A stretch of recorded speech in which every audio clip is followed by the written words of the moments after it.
And now the other news this Monday night, President Trump and the recorded conversation, the phone call with the top Georgia election official, pressuring him to change the results in Georgia that determined that he lost to Joe Biden, asking him to find 11,780 votes and saying there's nothing wrong with saying you've recalculated. Tonight, the fallout. And here's our chief White House correspondent, Jonathan Karl. Donald Trump's campaign swing to Georgia tonight is now overshadowed by what may be the biggest political crisis yet of his presidency. A secretly recorded phone call where he urged Georgia Secretary of State Brad Raffensperger to overturn the presidential election there by finding enough votes to put him ahead of Joe Biden. There's nothing wrong with saying that,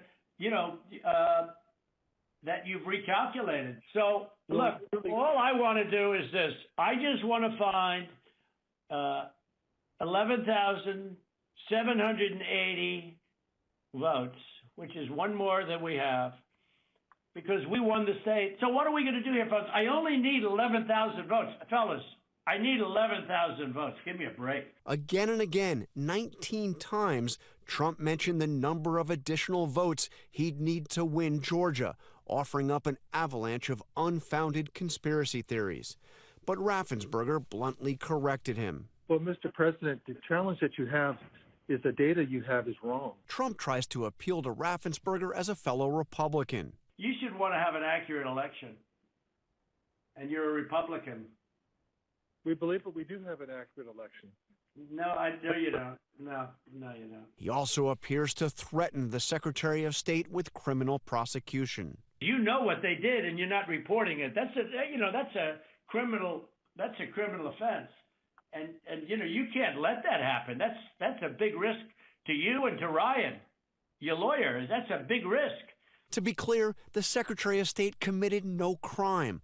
But tonight there are questions about whether the president did by pressuring a state election official to change election results. Republican Senator Pat Toomey called it, quote, a new low in this whole futile and sorry episode.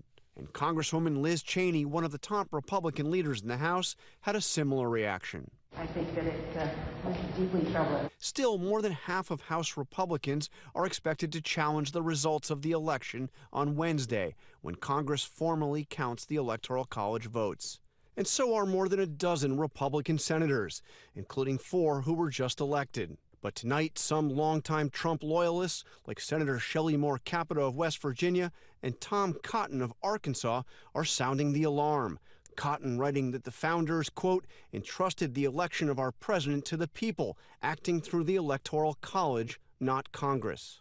So let's get right to John with us as well tonight. And John, we learned today that about 200 top business leaders have now sent a letter urging Congress to certify the election results on Wednesday, with the courts having repeatedly said that there's just simply no case here.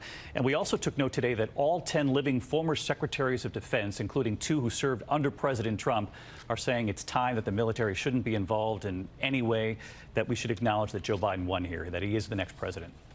David, the former secretaries of defense came together under the initiative of Dick Cheney. Their words are strong. They write, our elections have occurred, recounts and audits have been conducted, appropriate challenges have been addressed by the courts, the time for questioning the results has passed, and they note that they swore an oath to uphold the Constitution, not to any individual or political party. Jonathan Karl with us tonight. John, thank you. Hi, everyone. George Stephanopoulos here. Thanks for checking out the ABC News YouTube channel. If you'd like to get more videos, show highlights, and watch live event coverage, click on the right over here to subscribe to our channel. And don't forget to download the ABC News app for breaking news alerts. Thanks for watching.